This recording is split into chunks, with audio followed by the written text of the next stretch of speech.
Okay, so right now, all over the world, people are making this massive shift. They're generating real, consistent income every single day, and they're doing it using absolutely nothing but the phone in their hands or the laptop on their desk. No office, no crazy expensive equipment, just an internet connection and a solid strategy. And in this explainer, we're going to map out exactly how that's happening. And the first question you really got to ask yourself is, well, why not you? Seriously, the internet isn't just a place for scrolling and entertainment anymore. It's literally a global marketplace. Whether you're just looking for a side hustle to pay a few bills, or you want to build a full-time career right from your living room, those old barriers to entry, they've completely vanished. You have a global reach right in your pocket. But of course, making that jump, it feels incredibly daunting. Look at this totally relatable plea from a Reddit user in the Zambia community. They wrote, "Guys, how do you even get those online freelancers? Please help, I'm broke as hell." And look, if you're starting from absolute zero experience, zero capital, and frankly, zero idea where to begin, that feeling is entirely valid. The online world can feel like a chaotic puzzle when you're on the outside looking in. But to get you there, we're going to follow a step-by-step roadmap. The online income opportunity, assessing and selecting skills, building your professional profile, landing your first clients, and finally, scaling to earn more. Starting with Part 1, the online income opportunity. No office, no capital, global reach.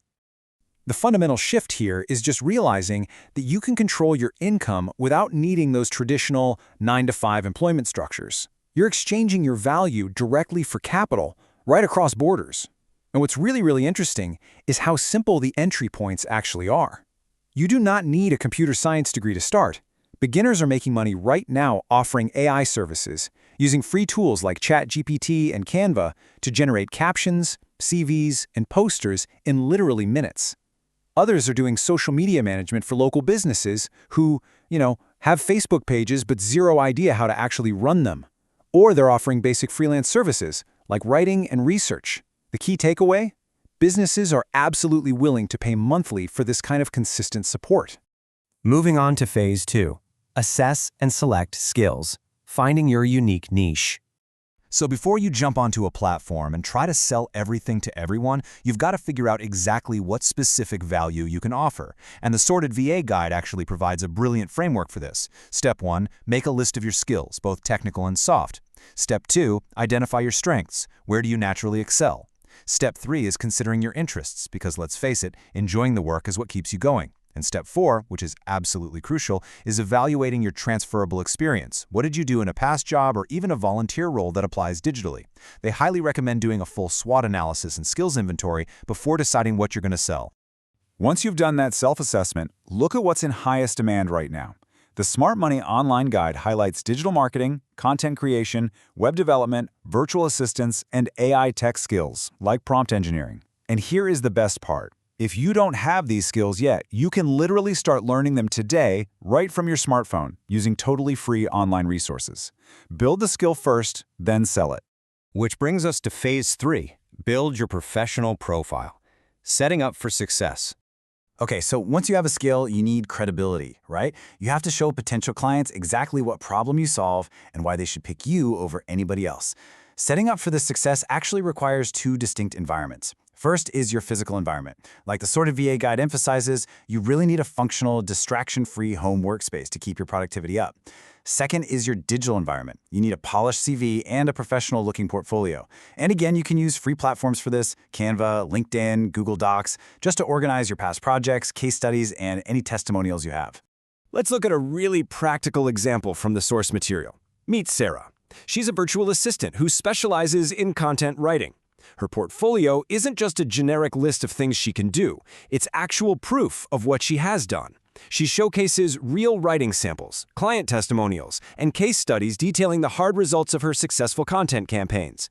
She's selling tangible results to people, not just her time. All right, Phase 4, landing your first clients, making connections that pay. Now this is the action phase. You've got the skills, you've got the portfolio, now you've got to put them to work. And the absolute biggest mistake beginners make here is just sitting around waiting for referrals. You can't do that. The modern freelancer relies on proactive networking.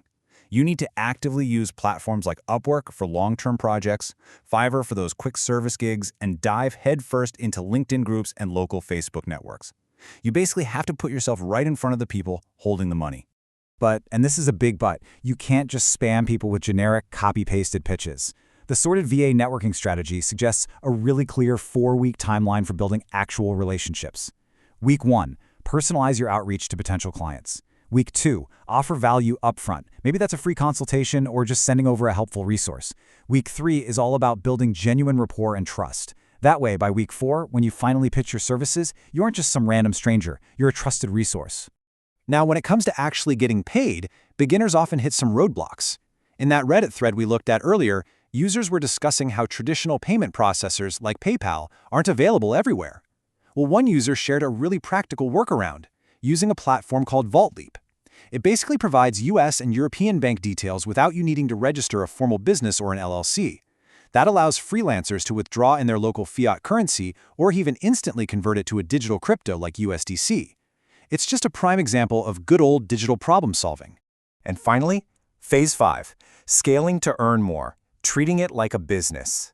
So, making your first $50 online is a huge milestone. But to create a sustainable living, you have to transition from seeing this as just a side hustle to treating it like a real, legit business. Let's talk numbers.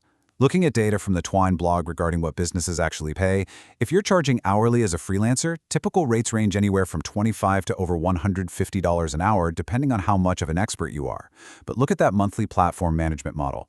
Businesses will pay $500 to $2,000 a month just to have you manage a single social media platform.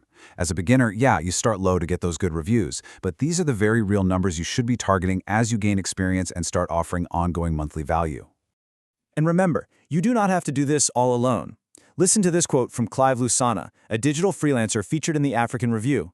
She says, "The DIY model really helped me take responsibility over my own future." And what's really vital here is that she credited her ability to scale to integrating artificial intelligence tools right into her digital content creation. AI allows you to work faster, deliver more, and essentially clone your own productivity. It's a total game changer. The Smart Money Guide outlines a specific strategy to scale your income up to your first $1,000 a month. And how do you do it? By continuously upskilling. You transition from those hourly rates to monthly retainers. You start productizing your services, which basically means you sell a specific package rather than just an hour of your time. You start small, you improve your efficiency with AI and other tools, and you just keep scaling your output. So there you have it. We've walked through the entire roadmap. You know the opportunity, you know how to assess your skills, how to build your profile, land those first clients, and finally scale your business. The traditional barriers are gone. The tools are completely free. The clients are absolutely out there waiting for you. The only thing left to do is take action. So, which skill are you going to start practicing today?